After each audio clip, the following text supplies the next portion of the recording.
a year ago, actually on the 17th of March 2011, a newly formed coalition of black and minority ethnic organisations, including my own organisation, Friends, Founders and Travellers, met with the government minister with the lead responsibility for race equality, that's Andrew Stunnell MP.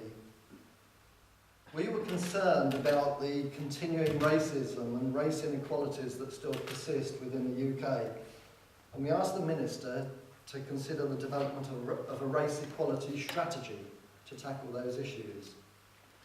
The minister's response was that the government would not produce a race equality strategy, but instead would be developing an integration strategy to set out the government's approach to creating an integrated society. That strategy, and it's called Creating the Conditions for Integration, was published by government in February this year. Now, nowhere in that document does the word racism appear, nor is there any reference to race equality issues whatsoever. It's really as though the convictions of Gary Dobson and David Norris on the 3rd of January 2012 for the racist murder of Stephen Lawrence has drawn a line under the collective guilt that we all share for the racism and the racist attitudes that persist within our society. I want to tell you about the racism which collectively we perpetrate against gypsies and travellers. In the UK today, there are an estimated 100,000 gypsies and travellers living in caravans and trailers, of whom between a fifth and a quarter have no authorised site on which to place their home. In other words, there are between 20,000 and 25,000 people in this country in 2012 who cannot exist anywhere legally, but are constantly evicted from one place they're not allowed to be to another place they're not allowed to be.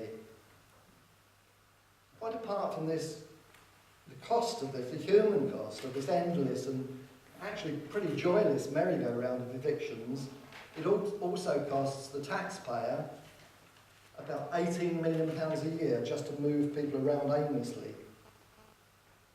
Just moving people around with no end in sight, we're paying £18 million a year to take one person, to take people from somewhere they're not allowed to be to somewhere else they're not allowed to be. Now, to make that shortfall of pitches would not be a big deal. It equates to around 5,000 pitches which are needed nationally, which in the context of the new bricks and mortar housing that we're told we need over the next decade is just a drop in the ocean. It works out to about one gypsy traveller pitch for every 500 or so new homes, bricks and mortar homes.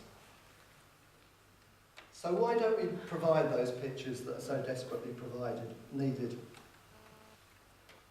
The sad truth is that every time a gypsy site is proposed, anywhere in the country, the local community mobilises in opposition.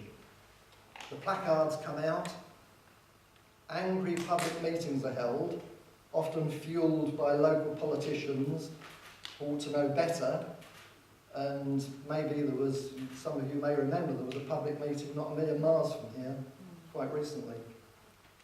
Angry public meetings, placards, the proposals get dropped. The need goes unmet. And most of us collude with it. We think that if gypsies and travellers are just pushed across the county boundary to be someone else's responsibility, we don't need to think about that anymore.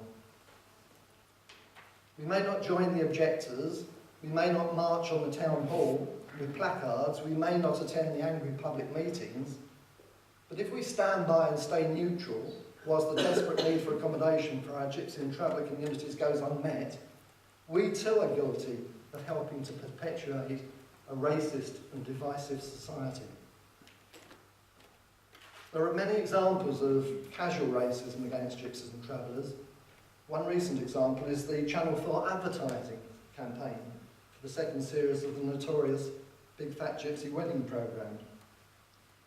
Posters appeared on billboards showing a young traveller lad with the caption, "Bigger, fatter, gypsier." Now, could you imagine the justified outrage if a similar poster appeared about a black community, bigger, fatter, blacker, we'd all be appalled. In fact, we were pretty appalled by the Channel 4 advertising. There were 370 complaints to the Advertising Standards Authority, who actually declined to investigate it. And actually, they're breaking news.